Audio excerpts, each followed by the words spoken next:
all about pets. We're all about fun. We have the nicest people. Our deals are number one. You'll love Dave's, Dave's Soda and Pet City. We make shopping for your pet fun, fun, fun, fun, fun. We're filming.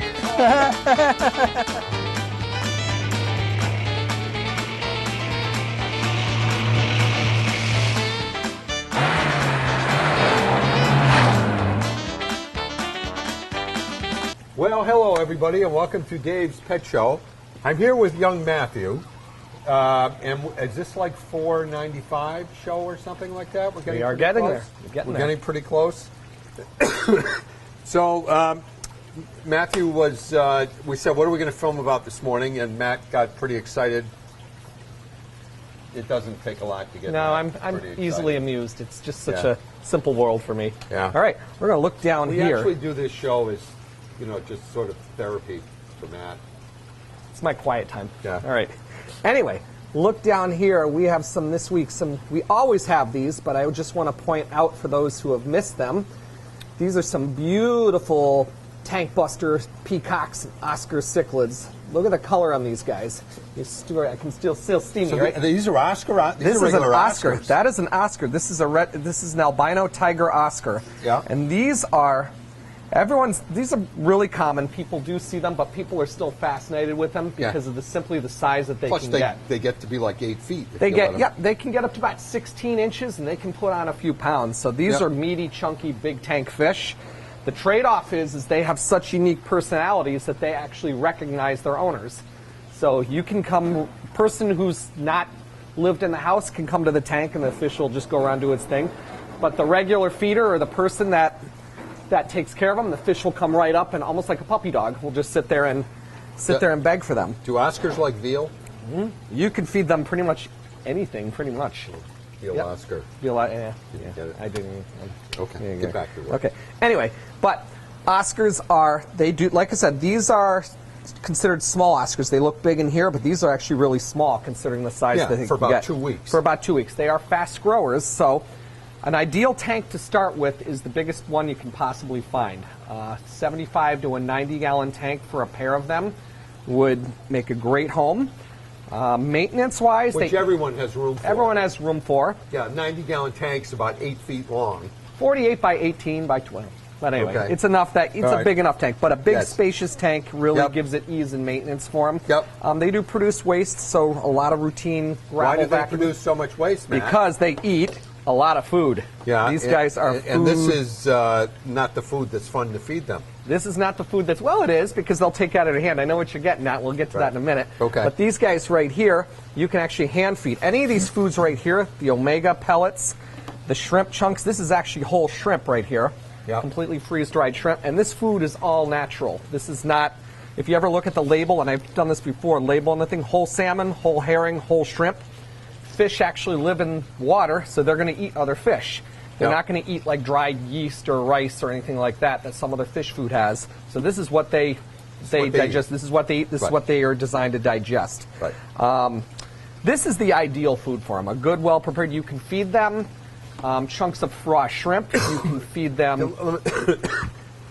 This is for any carnivorous. Any carnivorous fish will take anything. So if it says cichlid pellets, if you have other big tetras, he's hurt. A little bronchitis. Yeah, that's it. That's just a little. That's a little. But you feed them any big tetras. If you have some of the big, some of the larger tetras or even some of the big barbs, they'll take that just the same and do just as well on it. Okay. Any fish will take shrimp.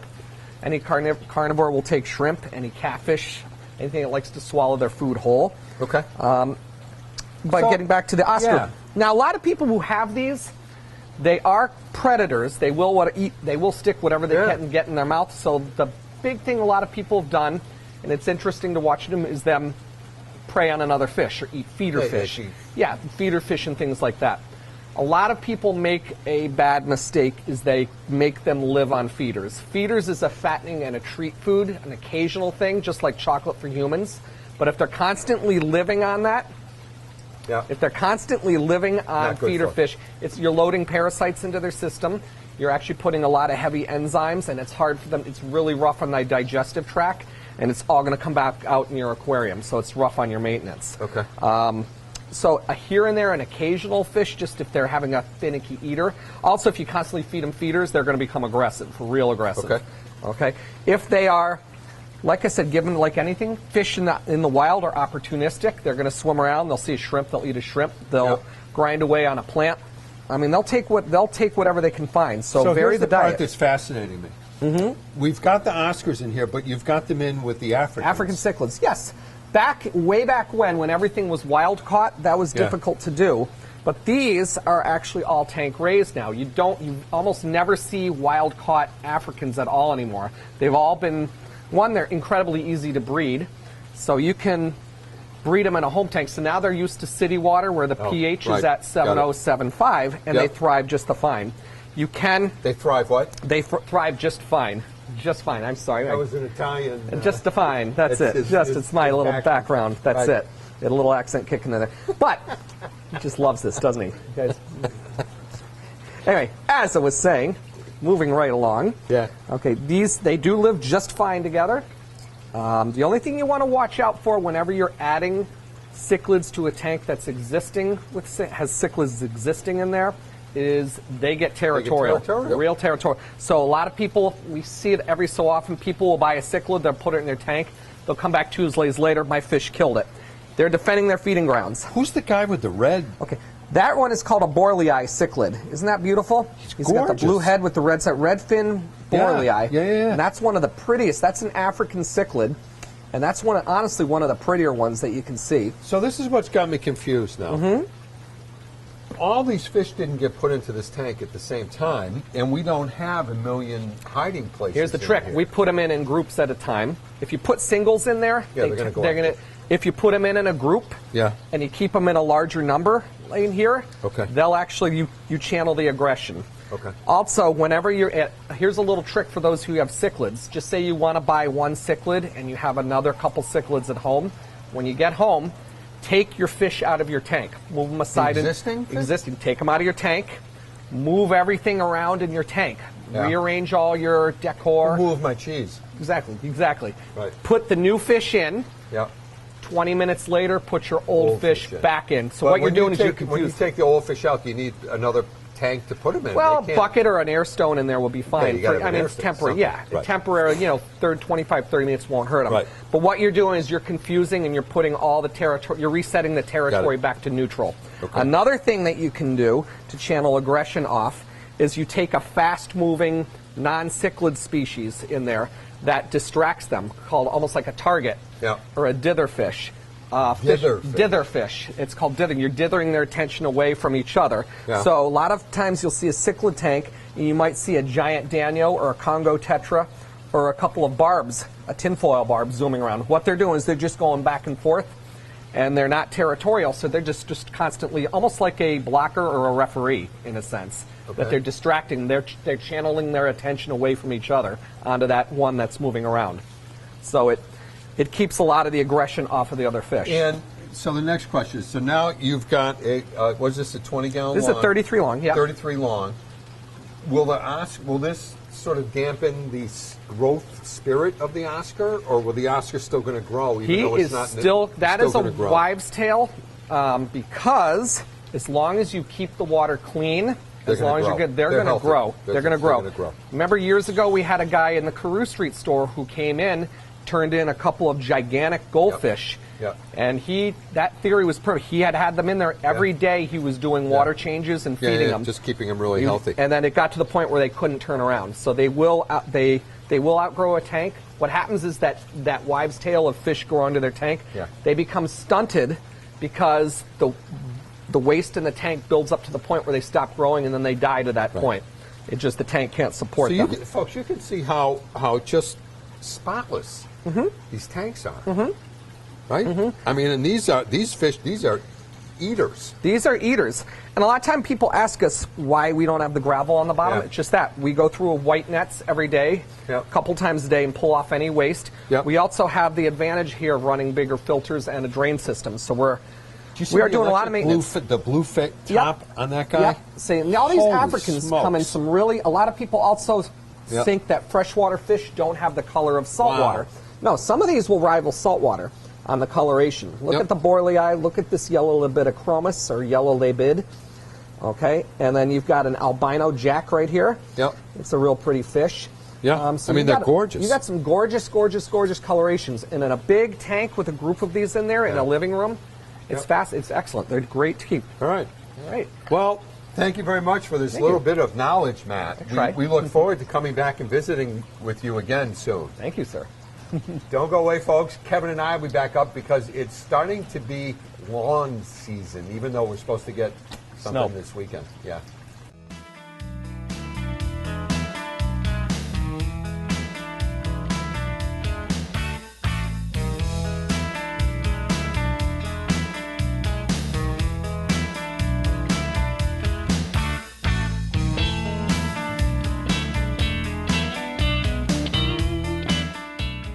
Well, folks, here we are. We're back again, and we're with Kevin, who we haven't seen in a while, because what we do with Kevin in the winter, because he's the lawn and garden guy, is he hibernates.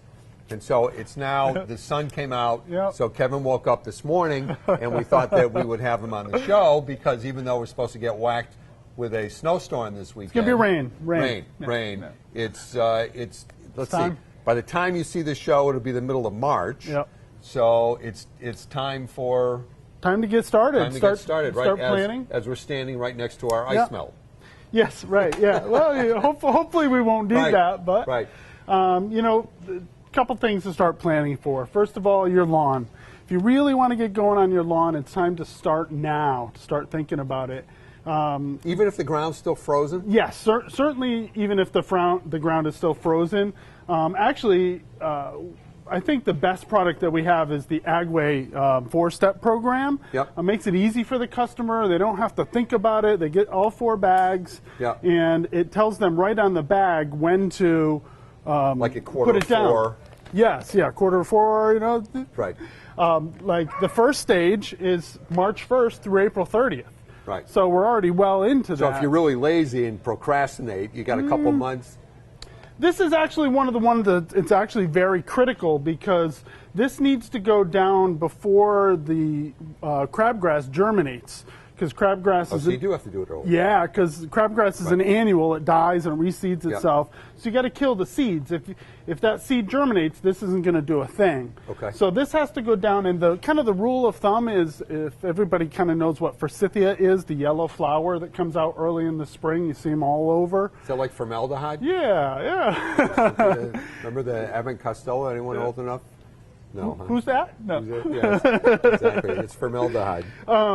So this needs to go down before that finishes blooming. So if you see that going, you're getting close to time where you're going to pass that. So you want to get that down. So let me, stupid question.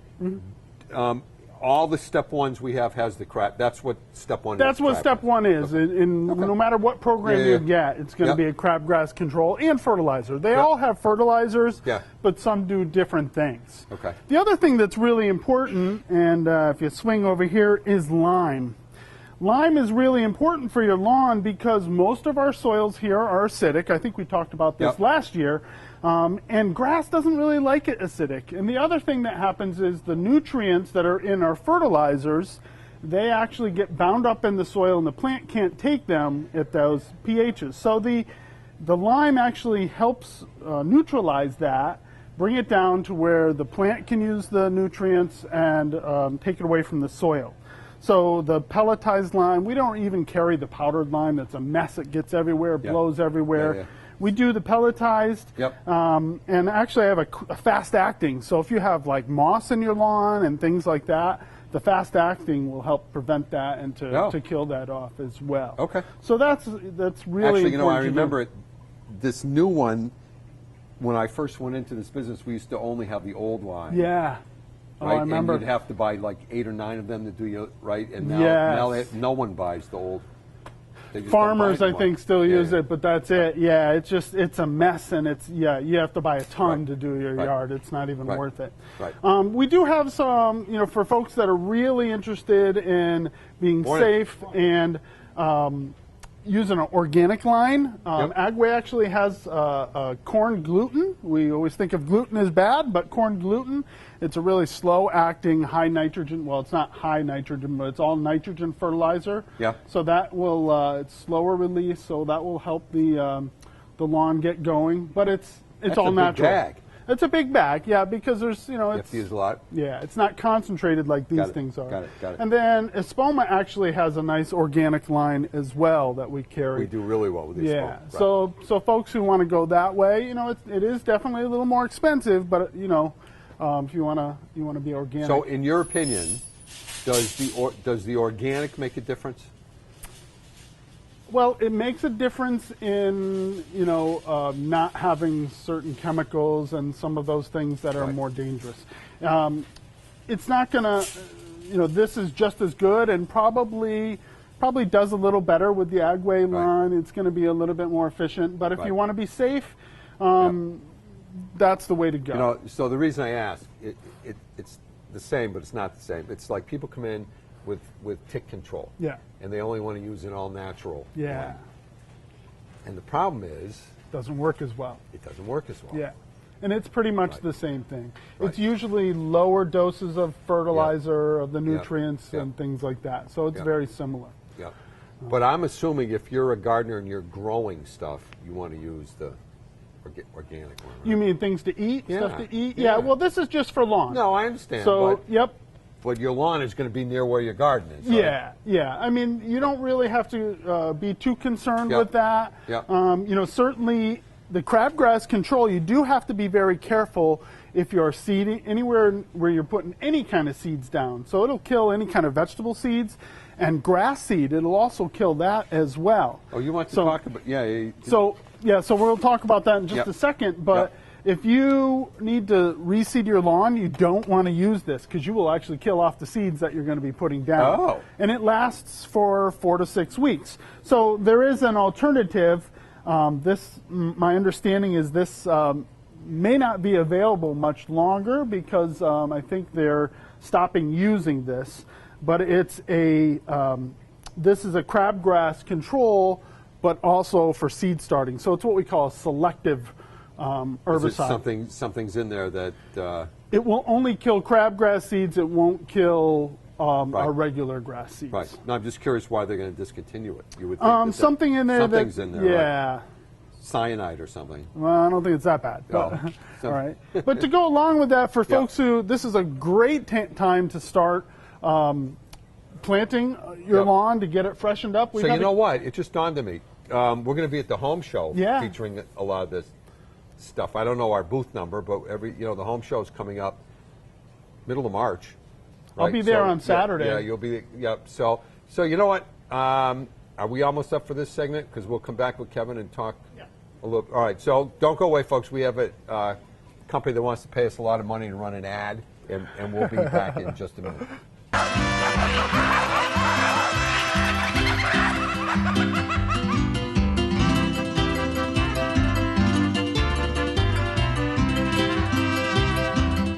So, hey, folks, we're back, and John just brought up a really good point about, because 99% of our customers have dogs.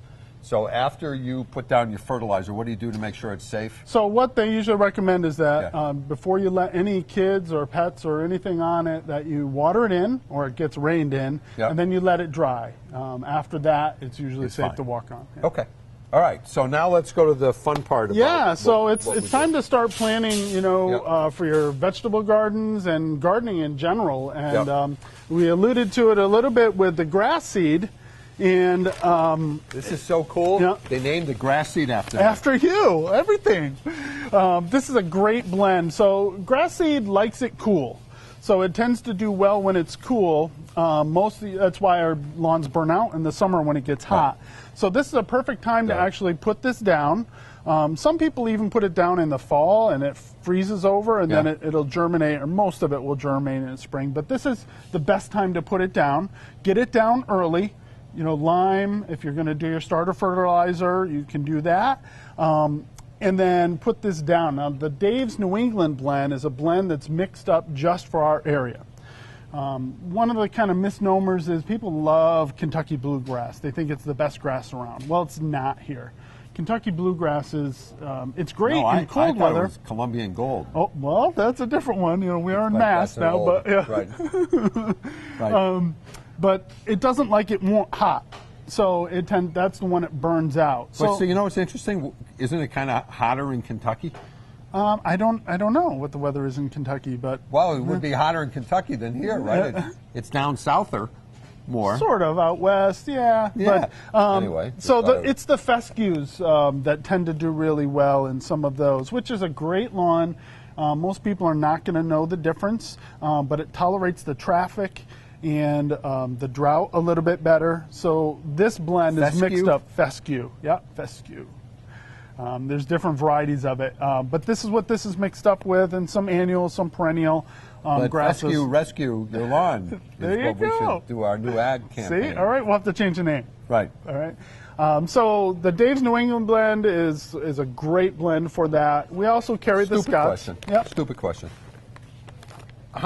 So this is a three pound bag. How big of an area? It depends on what you need to do. If it's a new starting lawn, you're Yeah. probably going to need a lot more than this. You know, Yeah. when we have the huge bags. Yeah. But if you're just doing spot seeding, it's actually a good question because you don't want to put grass. See, he doesn't even know what he knows, right? Yeah. Because grass seed actually has, it's called allelopathic. So what that means is when the seeds germinate, they actually produce a chemical that will kill off other seeds around it. So if you put it down too thick, you actually do detriment. Yeah. So you want to put it down like, I say like pepper on eggs. If you like pepper on eggs, you put it down like that. So you want to have space in between. So you don't have to put it down super thick. The other thing is grass seed doesn't like to be buried. It just likes to have good contact with the soil. So you don't want to put soil over it. You just want to scratch it into the surface. Make sure you have good contact with the soil. So you have to rake up that dead grass, shake it out, and put it in. Okay. All right. And you should do this now. Now's a good time. If the ground is thawed, you know, and you can rake it up and rake it in, it's a great time. Okay. All right. So I know you're wanting to do this. So it's also time to start planning for our gardening and, vegetable gardening. It does take planning, and a lot of people, if you're like me, I like to be the kind of person who gets the vegetables early and you can give it to your friends and family and things like that. So in order to do that, you have to start your seeds early. If you wait till we get them in, and we'll have plenty in that are started. People have actually already buying these. Oh, yes. A lot of people have already started.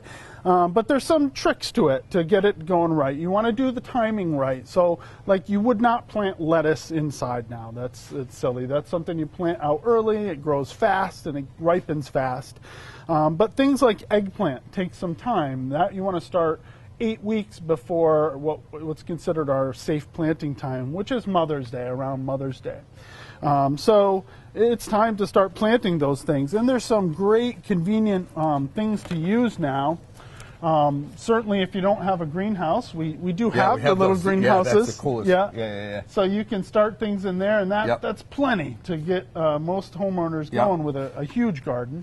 But you can even do one on a windowsill or somewhere where you have it bright. And these are great. These have the soil pads. You don't need anything else with this other than the seed. So these are peat discs that you soak it. You put warm water in these, and those things expand to about that big. You plant the seeds in them when they're mature, and it actually has a dome for like a greenhouse effect. And once the plants mature, wow, how cool! Yeah, you plant them outside. To help folks, because the thing with starting plants inside is that they like it a little warmer. So most of us keep our houses around 65, 68. If you're my wife, 63. Right. So they need a little bit of heating underneath. And which is why you hibernated all That's winter. right, yes. These are seedling heating mats. It's a great product that you just put under this tray, and it raises the temperature to about 71, 70, which is what the soils need to be. Yes. Yeah, you plug it in. We even have what's called the germination station, which is actually the domed planter as well as the mat. So it's a great way to start that. Yeah. This is very cool. Yep. I'm just going to sneak by here and grab one of these. You know, hydroponics is something that's actually becoming really popular now, and we do have some basic things for people to get started. When I was at UConn, I actually did research on. Yeah, sure you did. I did actually on hydroponics, and What is hydroponics? it's growing plants without soil. Oh, So okay. it's kind of a misnomer. It's not really soil. Usually it's some sort of growing medium. So in this case, it's like a vermiculite, or it can be what's called a perlite. They're artificial products, usually like stones or something like that. And that's what this is. It kind of looks just like a mason jar, but this is kind of a beginner hydroponic system that you can grow some different herbs in. It's a great product. It's a great Mother's Day gift, which is coming. Why not would you too want to soon. grow herbs? Oh, What's well, the... herbs are great. Actually, For cooking? For cooking, So you have your own herbs. herbs for cooking, for drying. Some people like to make their own potpourri, things like that. So even things like catnip and stuff for your pets, you can grow those. So it's a great way Can to you grow start those. anything else besides herbs in the hydroponics?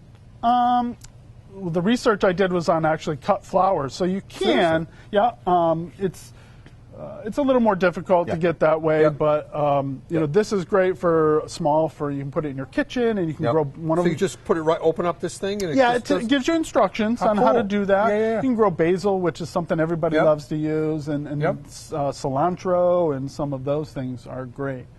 So Okay. it's great. And then the last thing is, not only do you want to start planting for this type of garden, but perennial gardens and your Right. for So flowering. by the time you see this, the Yep. whole store will, or the whole front of the store will be all the Yeah, stuff is coming yep. in now, and Yep. And that's my forte is perennial garden planting. So if folks want to He come in comes and some back help every year. Yeah. If you want help, we're going to have a ton of beautiful perennials this year, so Yep. we can help people start planting now. Just come in and see me. Trudy and Augie and I play Yep. frisbee, and that's sort of where I stand. And, Okay. And so it's Dips not down. it's dips down. Should I just get regular dirt in there, or if I put the Moodoo in there, or Yeah, whatever topsoil. we have, does that last longer when it rains? You know what I'm saying? I don't want it to wash away. Yeah, well, I mean, the thing with grass is grass likes it very compact. Yeah. So if you do put down soil, and a topsoil would probably Yeah. be your best bet for that Yeah. because it's a little more dense. You do want to pack it down really well. That's why folks used to use rollers a lot. Yeah. You used to see Yeah, them yeah. roll their lawn. That's because lawns like it very compact. Okay. It doesn't like it loose. So that's why they Just used the to do that. topsoil. Yep. So if you put that down to fill in a spot, make Not sure asphalt, the top. not asphalt. Doesn't like it that hard. Because they like to roll that. Yeah. Yeah. Yeah. So, but you do want to tamp it down really well if you do put down new soil. Okay. All right. That's it. We're good. Have a splendid week, everybody, and happy spring, I hope.